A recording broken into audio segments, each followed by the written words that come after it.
Guys, ang bait guys ng ano guys, kaibigan kong yan. Oh.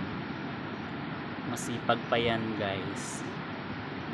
Habang kami nagwawalis, siya na may naglilinis sa tabing dagat. Binubunot niya yung ano, damo na tinatawag sa amin lambayong. Yung gumagapang sa lupa.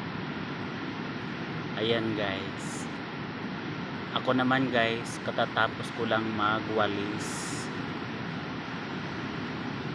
sa buong palibot. Tapos siya naman dito sa may baybay, tabi ng dagat, siya naglilinis. Mabait yung friend ko na yan guys. Masipag yan. Wala akong masabi dyan. Tuwing naglilinis ako dito guys, siyang tumutulong sa akin. So ngayon siya lang muna ang nagsusolo na maglinis kasi nagwalis din ako.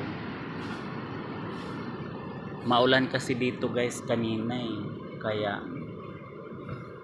ngayon tumila na yung ulan, siya naman naglilinis dito sa may tabi ng dagat.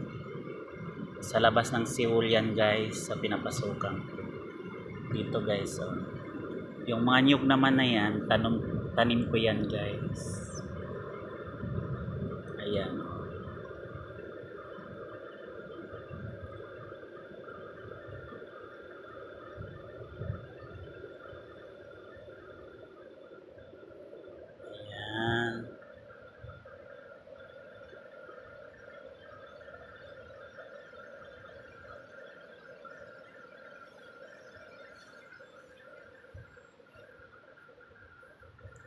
Sobrang masukal kanina guys ng mga mga nahuhulog na mga dahon ng talisay. O ayan, malinis na siya guys.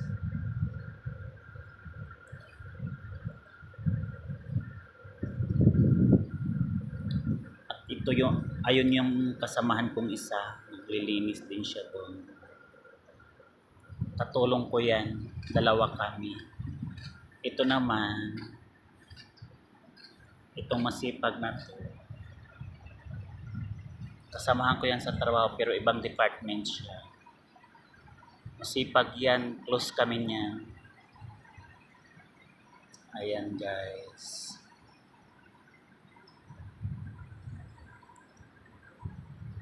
Naglalakihan na ang mga puno ng niyog na tanim.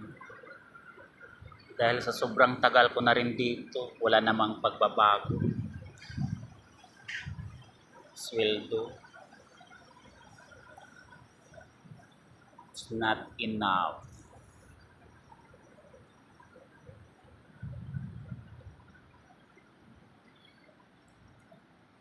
Madilim pa yung mga kaulapan guys. So, makapal pa yung may team na ulap.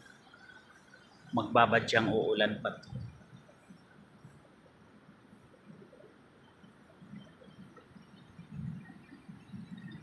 Thank you guys.